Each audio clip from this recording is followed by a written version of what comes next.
this is 1990 to 1991, going into the second grade. So of course, 7 to 8 years old. So it was I had to Miss McClendon class, which was one door down from the first grade classroom from last year, Miss Craychan. She was this light skinned lady. I want to say like reddish brownish hair.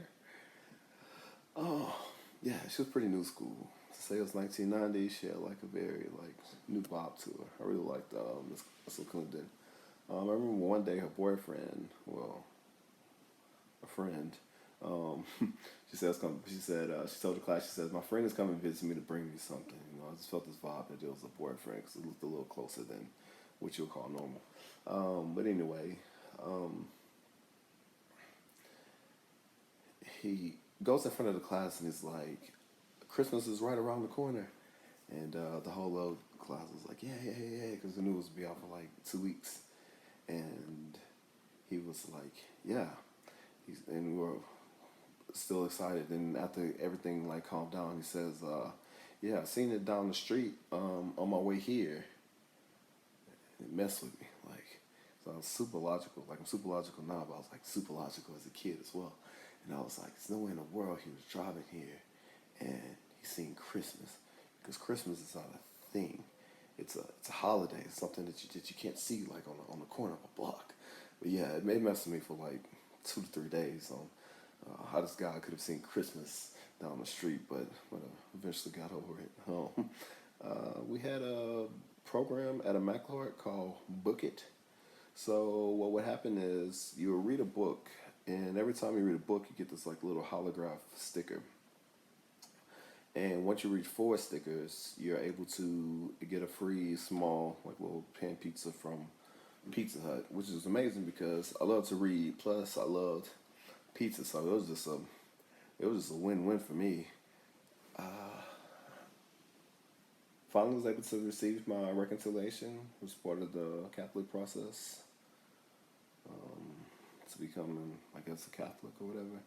And I was able to talk to the priest about my sins, where he told him things that you messed up and sinned, and he'll send you to with a certain amount of prayers and to be forgiven for those sins.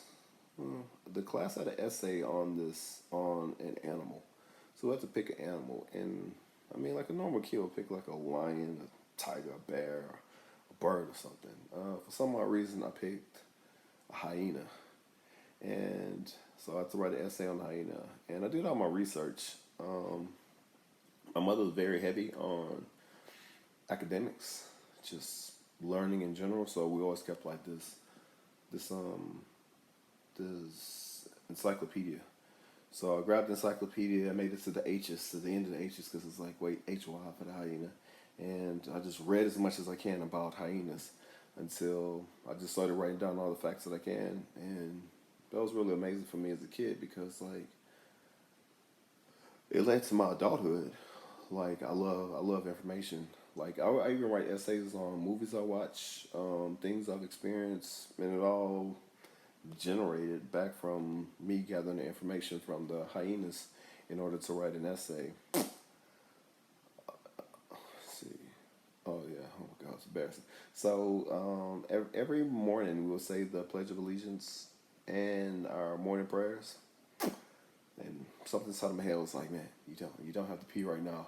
We're just gonna wait to the end of the Pledge of Allegiance and the prayer, and then we're gonna go. And boy, I couldn't hold it. So I ended up peeing inside my pants, and I had to go inside the bathroom. My teacher had to call my mother. Then my mother had to come and bring me a new pair of pants. Pretty sure I caught a whipping for that inside the bathroom after being embarrassed by peeing inside your pants, but whatever. I'm not gonna put my mom out there like that, but yeah, that was pretty embarrassing. Um, I got a phone number from this girl inside of my classroom, the little redhead, bright skinned girl, Tiffany Jones. And like I was just scared to call her, even though like we exchanged numbers, and I really have no clue what like two second graders have to talk about, like kind of cool toys we have, like some stupid dream we had last night. I don't know, but anyway, I made the call, and she was super cool. Like I really wish I could have like a recording of that conversation of what we actually talked about, because I'm pretty sure it was a whole bunch of nonsense. And um, my cousin Carlos, his father Junior, took us to go see Boys in the Hood, and nowhere in the world my second grade little mind could understand like what's actually being happened inside this movie. But for some reason I enjoyed the movie, and I revisited as an adult when I learned more about like Los Angeles, like gang cultures and stuff like that. You know, I understand, but it was pretty cool to be able to see it, to be able to tell your little classmates you seem like a rated R movie in the theaters. Let's see what else.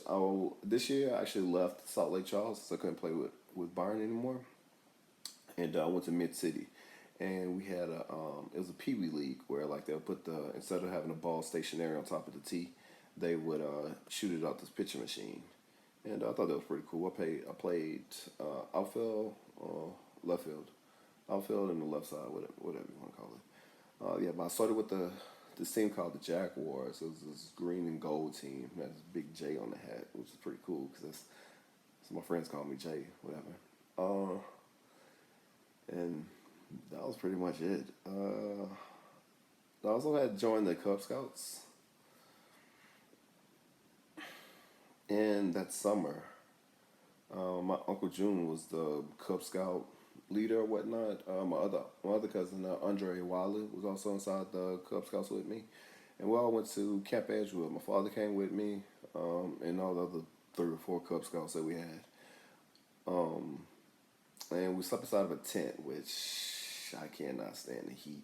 But it was a cool experience, experiencing that with my dad or whatnot. And in the morning, they had like a soap box derby racing things where the cool kids made like their own little personal race car, and they were racing down the little the slant. I got to jump on the canoe. Seen a water moccasin for my first time, so I had no clue. I hate snakes in general. I don't care if it's a water moccasin, it's a garden snake, you know. But it's like, oh, that's a water moccasin. And that was the end of that summer of my second grade year, and pretty much it.